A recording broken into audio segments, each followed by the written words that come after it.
Hello friends, welcome to your channel catalyst Soni and this is Soni से। चलिए, आज मैं जो आपको टॉपिक करवाने वाली हूँ नेशनल एजुकेशन पॉलिसी 2020, क्योंकि 2020 को आए हुए अब 2 साल हो चुका है, तो चांसेस है कि 2020 से क्वेश्चन आप लोगों का पूछा जाएगा।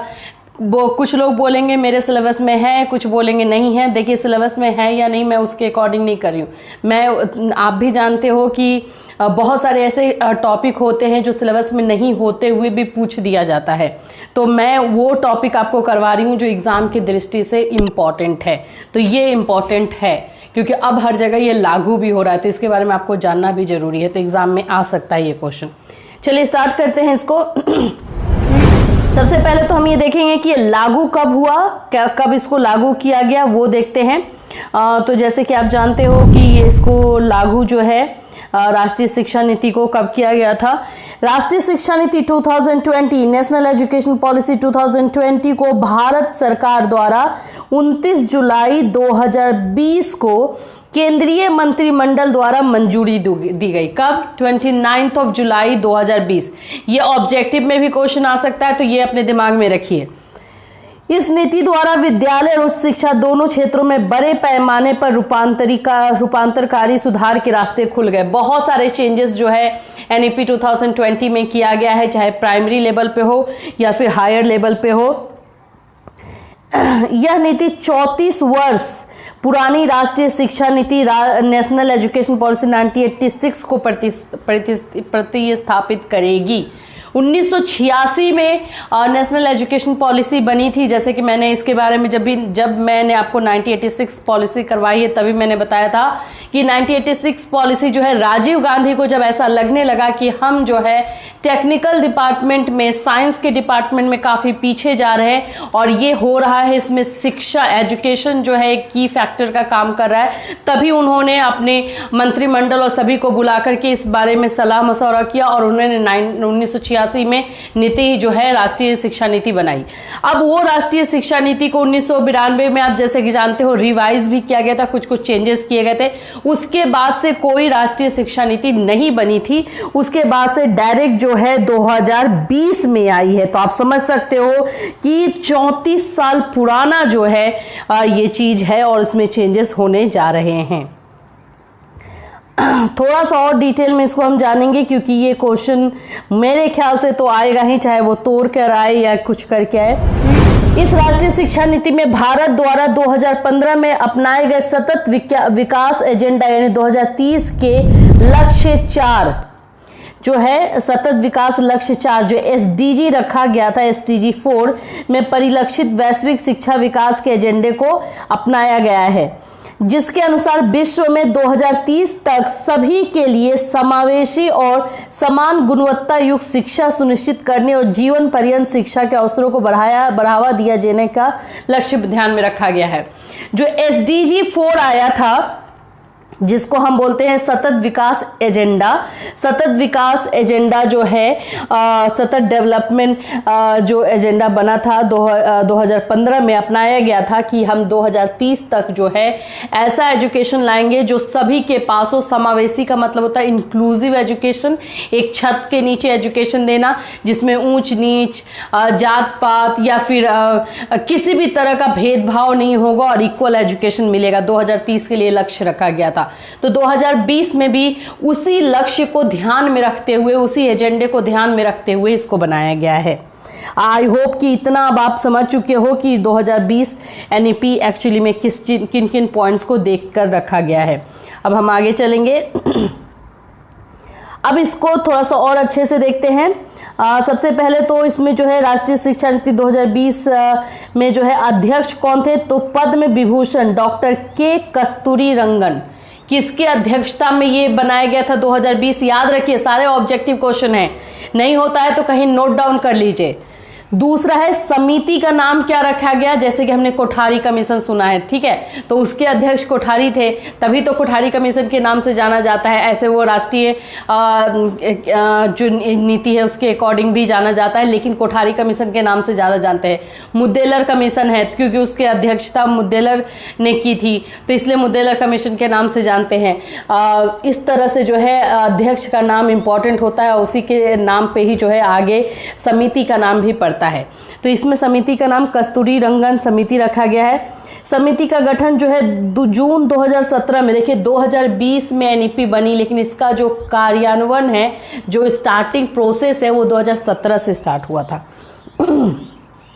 जून 2017 में किया गया था। मई 2019 में राष्ट्रीय शिक्षा नीति का प्रारूप कैबिनेट में प्रस्तुत किया गया, ठीक है। मंजूरी जो है 29 जुलाई 2020 को मिली। मानव संसाधन विकास मंत्रालय ministry of human resources development MHRD का नाम बदलकर शिक्षा मंत्रालय कर दिया गया।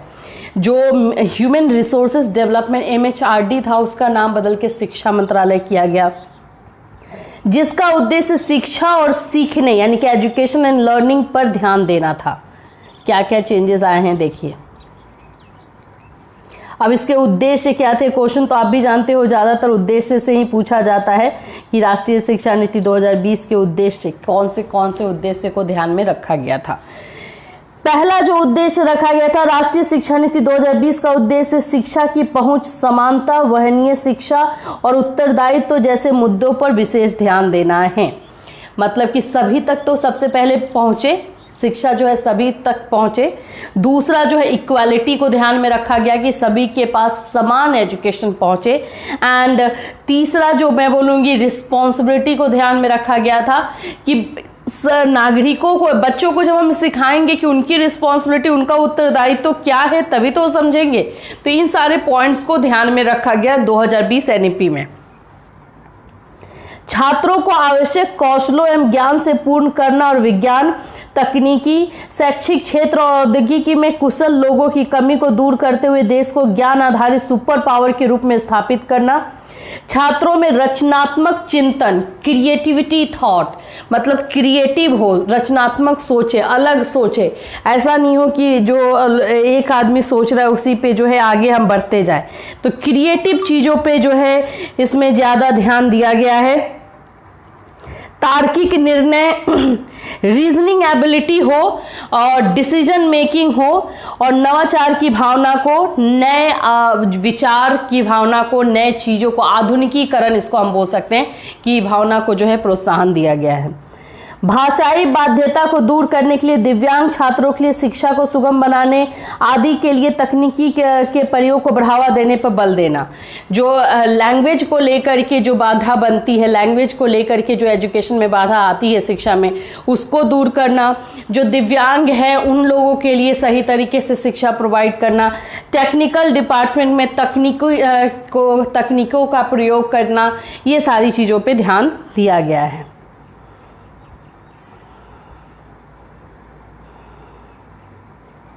फिफ्थ नंबर आप देख सकते हैं, राष्ट्रीय शिक्षा नीति 2020 के तहत वर्ष 2030 तक सकल नामांकन अनुपात यानी GER को 100% लक्ष्य बनाने का रखा गया है। 100% सकल नामांकन अनुपात का मतलब होता है ग्रॉस जो है एडमिशन प्रोसेस, मतलब कि जो रेशियो है बच्चों के एडमिशन का, एंट्रेंस का, उसको रखा गया कि 100% बच्चों का नामांकन हो, कोई एक बच्चा भी एडमिशन से चूके ना।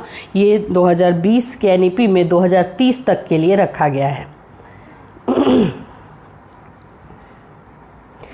6 नंबर है, केंद्र राज्य सरकार के सहयोग से शिक्षा के क्षेत्र पर GDP के 6% हिस्से के सार्वजनिक व्यय का लक्ष्य रखा गया है। भारत सरकार नया राष्ट्रीय पाठ्यचर्या फ्रेमवर्क तैयार करेगी। जैसे कि आप जानते हैं 2005 में जो है करिकुलम को लेकर के फ्रेमवर्क आया था, तो अभी जो है 2020 एनईपी में ये भी बताया गया कि इसमें भी जो है करिकुलम को लेकर के, राष्ट्रीय नेशनल करिकुलम को लेकर के जो है फिर से तैयारी की जाएगी, जिसमें ECCE स्कूल टीचर और प्रौढ़ शिक्षा को जोड़ा जाना है। राष्ट्रीय परीक्षा एजेंसी द्वारा उच्च शिक्षा संस्थानों में प्रवेश के लिए कॉमन एंट्रेंस एग्जाम का ऑफर होगा। ये सारी चीज़ों का ध्यान में रखा गया है। 9 नंबर है ई लर्निंग पर जोर देकर पाठ्य पुस्तकों पर निर्भरता को कम किया जाएगा। ई लर्निंग पे जोर दिया जाएगा। तो ये सारे उद्देश्य जो रखे गए हैं, देखिए ऐसे उद्देश्य तो बहुत सारे हैं, मैं मेन आपको लेकर आई हूँ जो आप लोग के लिए जानना जरूरी है। जब भी आपको उद्देश्य लिखना होगा तो 9 से 10 उद्देश्य आप लिखेंगे, जो मेन होगा तो ओके है। अब हम देखेंगे विशेषताएं कि कैरेक्टरिस्टिक क्या है। तो सबसे पहले तो हम ये देख रहे हैं कि ये जो शिक्षा नीति है क्रिएटिविटी की तरफ हमें ले जा रही है। हमें जो है क्रिएटिव बनाना चाहती है, रचनात्मक सोच, रीजनिंग एबिलिटी, लीडरशिप क्वालिटी, इन सारी चीज़ों की तरफ जो है लेकर के जा रही है। इसके साथ साथ नैतिक मूल्य यानी कि मोरल वैल्यूज़ को भी समझना है और मोरल वैल्यूज़ को भी सीखना है, ये भी बता रही है, क्योंकि हमारे इंडिया का गौरव है, इंडिया की जो है पहचान है। तो आइए इसकी विशेषता को देखते हैं। सबसे पहले यह नीति स्वतंत्र भारत की तीसरी शिक्षा नीति है जिसमें बुनियादी तौर पर परिवर्तन किए गए हैं। बुनियादी तौर पर का मतलब होता है इसके रूट से, उसके जड़ से जो है चेंजेस किए गए, ऐसी ये नीति है। आफ्टर इंडिपेंडेंस ये तीसरी ही शिक्षा नीति है। इस नीति के तहत शैक्षिक क्षेत्र को तकनीकों से भी जोड़ा जाएगा जिसमें सभी स्कूलों में अधिक से अधिक डिजिटल उपकरण दिए जाएंगे। हम तकनीकी की बात तो बहुत करते हैं, टेक्निकल चीज़ों की बात बहुत करते हैं, एजुकेशन में जो है शैक्षिक तकनीक की चीज़ें यूज़ होती भी हैं, लेकिन अभी उस तरह से यूज़ नहीं हो रही हैं जिस तरह से होना चाहिए। हमें इसके फ़ायदे पता चल चुके हैं लेकिन अभी यूज़ नहीं हो रहा है, तो इसी को और आगे बढ़ाना है। ये एजुकेशन टेक्नोलॉजी को और आगे लेकर जाना है और हर एक स्कूल में जो है डिजिटल प्लेटफॉर्म दिया जाएगा, डिजिटल उपकरण दिया जाएगा, जैसे स्मार्ट बोर्ड हुआ, टीवी हुआ, कंप्यूटर हुआ, ये सारी चीज़ें दी जाएंगी जिसका यूज़ करके बच्चों के टीचिंग को, शिक्षा को जो और इजी बनाया जाए, उनके लिए इंटरेस्टिंग बनाया जाए। इस नीति में सभी प्रकार के शैक्षिक विषय वस्तु को प्रमुखतः इस क्षेत्र की क्षेत्रीय भाषा में भी ट्रांसलेट किया जाएगा। जो आपको उपकरण दिए जाएंगे डिजिटल, उसमें अभी तक हम क्या देखते हैं, मोस्ट ऑफ चीज़ें इंग्लिश में, हिंदी में रहती है। अब आपके क्षेत्रीय भाषा में भी, अगर जैसे आप बंगाली है तो बंगाली में, मराठी में भी दी जाएगी। इस बात पर भी काम चल रहा है। 6वीं कक्षा में बच्चों के लिए व्यावसायिक परीक्षण इंटर्नशिप प्रारंभ की जाएगी। वर्तमान शिक्षा नीति में 10+2 को बदल दिया गया। 10+2 को हटा करके क्या कर दिया गया है, 5+3+4 पैटर्न को अपनाया गया है। तो अब ये क्या हुआ, थोड़ा सा मैं इसको डिटेल में आपको समझाती हूँ, नहीं तो अगर एग्जाम में पूछ दे कि ये है क्या तो फिर आप आंसर नहीं दे पाओगे। देखिए आइए हम ये देखते हैं, 5+3+4 क्या है, मतलब इसका मतलब क्या हो। देखिए 5 3 8 3 11 4 15 साल कर दिया गया। 10+2 जो 12 साल की शिक्षा थी, अब इसको 15 साल की शिक्षा कर दी गई है, इसको 15 ईयर्स कर दिया गया है। इस तरह से जो है इसमें चेंजेस किए गए हैं। अब इसमें जो है आप लोग अगर देखोगे तो इसमें क्या क्या चेंजेस किए गए हैं मैं आपको थोड़ा सा यहाँ पे डिटेल बताती हूँ। अब आप ये देखोगे ये 5, तो आपका क्वेश्चन ये आएगा कि ये 5 क्या है ना। तो देखिए 5 में क्या क्या आएगा, इसमें आएगा आपका नर्सरी, ठीक है, LKG, ठीक है, UKG, 3 ईयर्स तो आपका यहाँ हो गया। प्लस इसके बाद आएगा आपका +1, मतलब 1 2 जो, ठीक है, एक सेकेंड, 1 क्लास 1, फिर क्लास 2, ये 5 साल निकलेंगे। नर्सरी में 1 साल, LKG में 1 साल, UKG में 1 साल। सभी जगह सरकारी स्कूल में, अगर आपको पता हो, गवर्नमेंट स्कूल में नर्सरी LKG UKG नहीं होता है, लेकिन अब इस शिक्षा नीति के अनुसार जो है वो होगा। नर्सरी LKG UKG 1 और 2, ये 5 साल आपके निकल गए, तो ये 5 साल यहाँ हो गया। अब आप सोचोगे कि मैम 3 साल कहाँ जाएगा, तो वो भी मैं बताती हूँ। 3 ईयर्स है ना, उसके बाद 3 ईयर्स कहाँ जाएगा, तो 3 ईयर्स में आपका आएगा class 3rd 4th 5th। 3 years में क्या जाएगा आपका 3rd 4th और 5th, ठीक है। 3 साल यहाँ निकल गया, 5 3 8 साल आपका हो गया। अब हम देखेंगे कि फिर से 3 ईयर्स है, तो ये 3 ईयर्स कहाँ जाएगा, ये भी मैं बताती हूँ। ये फिर से 3 ईयर्स कहाँ जाएगा आपका, 6 में जाएगा, 7 में जाएगा। यहाँ से पैटर्न करिकुलम अलग होंगे। अब ये जो है कैटेगरी डिवाइड कर दिया गया, तो 6 7 8 जो है फिर से 3 ईयर्स हुआ। अब उसके बाद अगर आप देख रहे हो तो 4 साल दिया हुआ है, ये 4 साल कहाँ जाएगा, तो ये 4 साल जाएगा 9, 10, 11, 12। 9 to 12 जो है अब एक जगह कर दिया गया है, क्लास 9 to 12 को एक जगह किया गया है, ये 4 साल। इस तरह से जो है आपका पूरा 15 साल जो है लगेगा। ये जो LKG UKG nursery LKG UKG था, ये इंक्लूड नहीं था गवर्नमेंट स्कूल में, पहले प्राइवेट स्कूल में होता था लेकिन गवर्नमेंट में नहीं था, लेकिन उसको अब गवर्नमेंट में भी अपनाया जा रहा है। आई होप आप लोग को ये 5+3+4 पैटर्न समझ में आ गया हो, और इसको अगर जब आपको डील करने के लिए आ सकता है, शॉर्ट में दे सकता है कि 5+3+3 2020 NAP के तहत है, इसको व्याख्या कीजिए तो उसको आप कर दीजिएगा।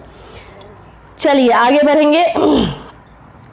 इसकी कैरेक्टरिस्टिक में 6 नंबर अगर आप देख सकते हैं तो वो आपका है समान व समावेशी शिक्षा सुनिश्चित करने के लिए देश में जेंडर एजुकेशन को राष्ट्रीय शिक्षा नीति में शामिल किया गया है।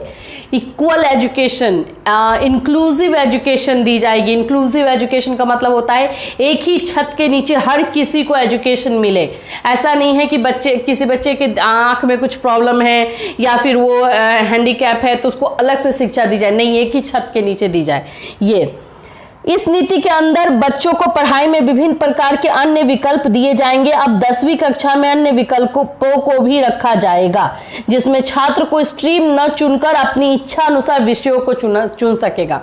होता क्या था कि हमें स्ट्रीम रख दिया जाता था, ये तुम्हारा कॉमर्स है, ये तुम साइंस हो और ये तुम जो हो आर्ट्स हो।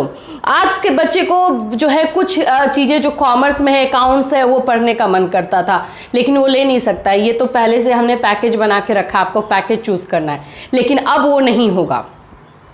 इस 2020 की शिक्षा नीति में बताया गया कि बच्चे जो है खुद से अपना पैकेज बनाएंगे।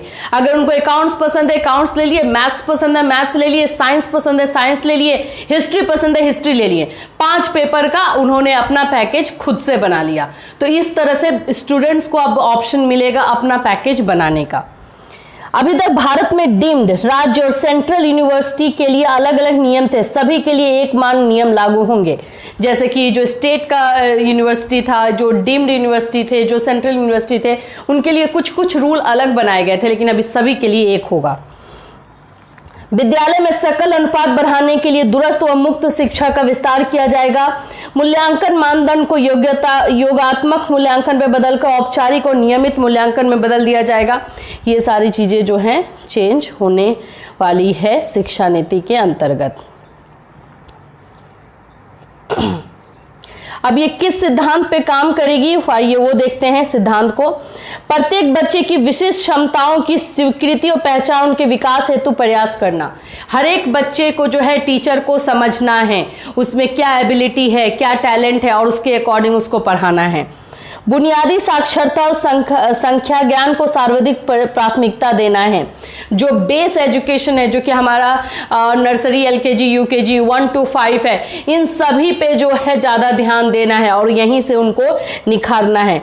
लचीलापन का मतलब होता है कि अगर ज़रूरत पड़े तो नियमों में चेंज किया जाए, तो ये लचीलापन जो है रखा गया है। कला और विज्ञान के बीच पाठ्यक्रम और पाठ्येतर गतिविधियों के बीच व्यावसायिक, मतलब कि अब आप जो है कला के क्षेत्र में जाना चाहते हैं, विज्ञान के क्षेत्र में या साइंस के क्षेत्र में, वाणिज्य के क्षेत्र में, ऐसा कुछ नहीं रहेगा। आप अपने से अपना क्षेत्र बनाइए और उसमें जाइए। सभी ज्ञान की एकता और अखंडता को सुनिश्चित करने के लिए आपको जो है बहुविषयक दुनिया के लिए विज्ञान, सामाजिक विज्ञान, कला, मानविक दी जाएगी। मतलब वही है कि आपको जो है एक चीज में बांधा नहीं जाएगा कि आप साइंस के हो तो आप या तो मैथ्स, फिजिक्स, केमिस्ट्री ही लोगे। आप अकाउंट्स भी ले सकते हो, उसमें आप अपना पैकेज खुद बनाओ। अब स्ट्रीम को खत्म किया जाएगा। अवधारणात्मक समझ पर जोर, मतलब जो आपको पढ़ना है वो कॉन्सेप्ट वाइज समझो। ये रटन पद्धति जो है पूरी तरीके से खत्म की जाएगी। तार्किक सोचों पर जो है जोर दिया जाएगा। रचनात्मक सोच जो है क्रिएट की जाएगी। नैतिक मूल्यों को ध्यान में दिया जाएगा। मानवीय मूल्य, हम लोग इंसान है तो इंसान को इंसान से जो है दया भाव ये सब रखना है। नैतिकता क्या होती है, सही गलत क्या होता है, ये सब की शिक्षा। बहुभाषिकता, मल्टी लिंग्विज्म का जो है फॉर्मूला अपनाया जाएगा। अब ट्राई फॉर्मूला, त्रिभाषा के सूत्र पे नहीं चलेगा, बहुत सारे लैंग्वेजेस को हम साथ में लेकर चलेंगे। जीवन कौशल यानी कि लाइफ स्किल को सिखाया जाएगा कि हम अपनी जो रोजमर्रा की जिंदगी को जीना चाहते हैं तो उसको सरवाइव करने के लिए क्या करेंगे। सीखने के लिए सतत मूल्यांकन, इवैल्यूएशन में चेंजेस होंगे। तकनीकी के यथासंभव उपयोग पर जोर होगा, जो टेक्निकल चीजें हैं उन पर ज्यादा से ज्यादा उसका यूज किया जाएगा, उनका प्रयोग किया जाएगा। अब हम देखेंगे राष्ट्रीय शिक्षा नीति के जो है विषय कौन कौन से हैं। तो देखिए सबसे पहला तो इसमें सब्जेक्ट जो रखा गया है, मतलब कहाँ कहाँ चेंज किया गया है वो हमें देखना है। सबसे पहला भाग 1 जो रखा गया है, स्कूल शिक्षा को चेंज किया गया है। स्कूल शिक्षा में कितने सब्जेक्ट रखे गया है? स्कूल शिक्षा आप समझते हो ना, nursery to 12th, nursery to 12th में कौन कौन से सब्जेक्ट होंगे। तो प्रारंभिक बाल्य अवस्था में सीखने की नींव दी जाएगी। जो नर्सरी वाला है, नर्सरी टू 2 अब रखा गया है, तो उसमें नींव यानी बेस आपका ठीक किया जाएगा। फिर उसके बाद बुनियादी साक्षरता एवं संख्या ज्ञान होगा, काउंटिंग दिया जाएगा। ड्रॉप आउट बच्चों की संख्या कम करना, इस पे ध्यान दिया जाएगा कि बच्चे जो है स्कूल छोड़कर ना जाए। टीचर पे ध्यान दिया जाएगा। फिर उसके बाद समता मूलक और समावेशी शिक्षा यानी कि inclusive education, school complex cluster के माध्यम से स्कूली शिक्षा के मानक निर्धारण, स्टैंडर्ड निर्धारण किया जाएगा और उसका इवैल्यूएशन भी होगा टाइम टू टाइम पे। दूसरा भाग जो है उच्चतर शिक्षा की तरफ है, तो इसमें गुणवत्तापूर्ण विश्वविद्यालय, उच्चतर शिक्षा का मतलब यहाँ पे कॉलेज के पढ़ाई से हो जाता है। तो इसमें जो विश्वविद्यालय, जो यूनिवर्सिटी एंड कॉलेजेस होंगे उनको इस तरह से बनाया जाएगा कि वो आगे फ्यूचर बनाए, बच्चों का फ्यूचर की तरफ जो है उनको अग्रसर करे। इसमें किन किन चीज़ों पे ध्यान दिया जाएगा? तो संस्थागत पुनर्गठन और समेकन होगा, फिर से जो है ऑर्गेनाइजेशन का निर्माण किया जाएगा, समग्र और बहुविषयक शिक्षा की ओर ले जाया जाएगा, सीखने के लिए अनुकूलतम वातावरण, छात्रों का सहयोग, प्रेरित सक्रिय और सक्षम संकाय, उच्चतर शिक्षा में समता और समावेश, शिक्षक और शिक्षा, व्यवसायिक शिक्षा, नवीन राष्ट्रीय अनुसंधान फाउंडेशन, नेशनल रिसर्च फाउंडेशन का जो है नींव रखा जाएगा, उच्चतर शिक्षा की नियामक प्रणाली होगी। फिर उसके बाद से उच्चतर शिक्षा संस्थानों की प्रभावी, ये हायर एजुकेशन यानी कॉलेज एजुकेशन को इस तरह से सही किया जाएगा। अब हमारा तृतीय भाग क्या है वो देखेंगे। तृतीय भाग आप देख सकते हैं, इस भाग में अन्य केंद्रीय विचारणीय मुद्दों से संबंधित 5 विषय रखे गए हैं और 5 सब्जेक्ट कौन कौन से हैं। सबसे पहला है व्यावसायिक शिक्षा यानी कि वोकेशनल कोर्सेज, जिससे कि हम अपने जीवन यापन कर सके रियल लाइफ में, जैसे कि आपको जो है किसी भी तरह का स्किल सिखाया जाए, वो जो है व्यावसायिक शिक्षा में आएगा। प्रौढ़ शिक्षा और जीवन पर्यंत सीखना, भारतीय भाषाओं, कला और संस्कृति का संवर्धन, प्रौद्योगिकी का उपयोग एवं एकीकरण, ऑनलाइन और डिजिटल शिक्षा, ये सारे एजुकेशन भी साथ साथ दिए जाएंगे। चतुर्थ पार्ट क्या है? इस भाग में क्रियान्वयन की रणनीति। अब ये सारी जो चीजें हमने रखी है, अब इसको इम्प्लीमेंट करने की भी जरूरत है। भी इम्प्लीमेंट कैसे होगा? तो उसके लिए हम क्या करेंगे? उसके लिए केंद्रीय शिक्षा सलाहकार बोर्ड का सशक्तिकरण होगा।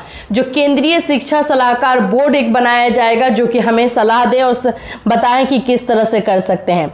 वित्त पोषण यानी फाइनेंशियल रूप से किस तरह से जो है उसको सपोर्ट किया जाएगा। कार्यान्वयन यानी कि एक ऐसी भी कमेटी बनेगी जो इन सारे रूल्स को इम्प्लीमेंट करवाएगी या करेगी। तो देखा जाए तो एनईपी तो अच्छा बना है, अभी ये लागू कितना होता है ये है। तो जो फर्स्ट पार्ट हमारा है स्कूल शिक्षा, तो उसमें क्या क्या चेंजेस हैं मैंने आपको बताया ही। जैसे पहले 10+2 चलता था, तो अब 5+3+4 चलेगा और 5+3+4 को किस तरह से तोड़ते हैं वो मैंने आपको बता दिया है। आइए यहाँ पे आप स्ट्रक्चर के माध्यम से भी देख सकते हैं। देखिए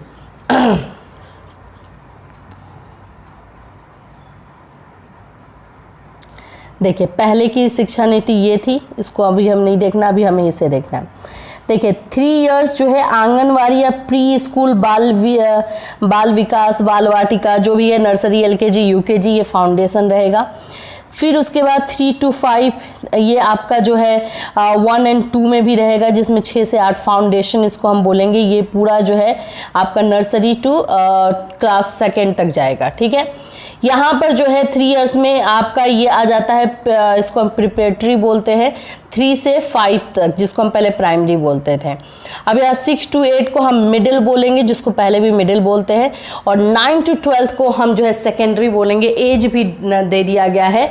अब ये क्वेश्चन ऐसे भी आ सकता है कि क्लास 2 के बच्चे का एज जो है NEP के अकॉर्डिंग क्या निर्धारित किया गया है, तो 6 से 8 साल किया गया है। फिर उसके बाद से 3 to 5 में तो 8 से 11 साल, फिर उसके बाद जो है 6 to 8 में तो 11 से 14 साल, और फिर उसके बाद से सेकेंडरी में तो 14 से 18 साल। ठीक है, इस तरह से NEP है। ये सारा डिटेल दिया गया है कि प्रिपरेटरी क्या है, सेकेंडरी स्टेज क्या है, पूरी अच्छे तरीके से ये डिटेल है, आप लोग देख लीजिए। ये पूरा अगर आप कर लेते हैं तो फिर आपको NEP के बारे में, 2020 NEP के बारे में सोचना नहीं पड़ेगा। बहुत सारे लोग मुझसे ये बोल भी रहे थे कि मैम 2020 NEP भी करवाइए। ये आने के फुल चांसेस है। मैं आपको बताऊँ, अगर इसमें आप मुझे बोलोगे बेट लगाने के लिए 80% ये आने के चांस है, तो इसको अच्छे से कर लीजिएगा। सो फ्रेंड्स, आज का हमारा क्लास जो था वो NEP को लेकर के, नेशनल एजुकेशन पॉलिसी को। फिर मिलूंगी। Till then have a nice day.